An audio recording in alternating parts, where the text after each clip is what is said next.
We got to know about the parts of the eyes, the defects of vision and their corrections in our previous videos. We also discussed how sensitive and complicated our eyes are. We have also learned how we can see distant and nearby objects. But the question is, can we see the various changes happening in the world? Or is there something that is not visible from our eyes? Some similar questions also arise in my mind when I see the rainbow. What happens suddenly after the rain that we see the rainbow? Or while looking at the open sky, the question arises in my mind, why it is blue? Why not green or red? So, do you want to know the answers to many such questions? Then stick with the video till the end. To find the answer to the first question, let's do this activity. To do this activity, we need a source of white light and a prism. Prism is an object made up of glass with two triangles and three importing sides. The angle between any two rectangular surfaces is called the angle of prism. In a dark room, place the prism on the base of the triangle and focus light on any of the rectangular surfaces. As soon as the light falls on the prism, on the other side we'll see a band of some colors. If you look at the band carefully, it has 7 colors in it: violet, indigo, blue, green, yellow, orange and red.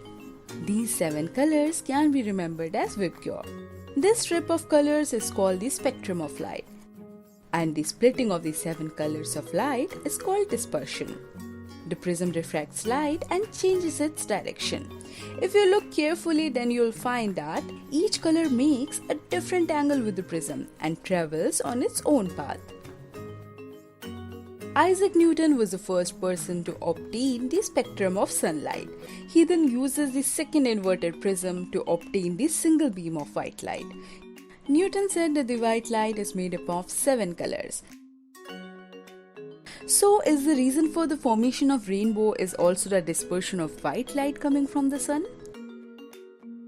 Yes, but we do not see any prism. Then how does the process take place? After the rain, small drops of water are present in the atmosphere. Through these drops, the light gets refracted, get dispersed into 7 colors and then reflects internally and falls on our eyes, which is why we see the rainbow. It is to be kept in mind that the rainbow always forms in the opposite direction of the sun. So does the sun only produce white light, or is there anything else that we cannot see? Yes, electromagnetic waves produced by the sun ranging from radio rays to gamma rays. Every beam has its own wavelength. Some of them get stopped in the atmosphere and some reach to the earth. We can only see the spectrum of white light by our naked eyes. We'll read about these waves in detail in higher classes. These rays fall on various objects in the world. Every object has its own capacity of absorbing light. So, why do we see apples in red color? Because the apple absorbs all the colors except the red one, which gets reflected, and we see the apple as red in color. So, what is there in the sky that it seems blue?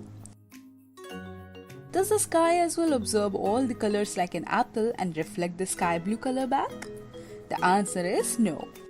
When these 7 colors enter our atmosphere, then they pass through the molecules of air and diminished particles present in the atmosphere, which are too small as the wavelength of the light. These particles scatter the blue light and make the sky appear blue in color. Now you must be thinking, if it depends on the wavelength, then why does the sky doesn't look violet, as it has the shortest wavelength? So now if sky appears blue due to the particles of the atmosphere, then why do we see the sky as red in the morning and evening? If you look at the time of morning and evening, then it can be seen that the sun is near the horizon and the light coming from the sun travels in the atmosphere for a longer time, while in the afternoon this distance decreases. Due to being in atmosphere for a longer time, blue and violet rays already get scattered and the red color reaches our eyes. These different colors are applications of Tyndall effect only. The scattering of light by colloidal particles in any medium gives rise to Tyndall effect. sunlight coming from the open corner in a dark room is an example of Tyndall effect. So today we have learned that behind every visible or invisible phenomenon, the secret of science is hidden. There is definitely a rationale behind every change happening in the world. Science says that we should question why any change is happening. We don't know that any one of you might help us understanding the world better by your invention or discovery like Newton did.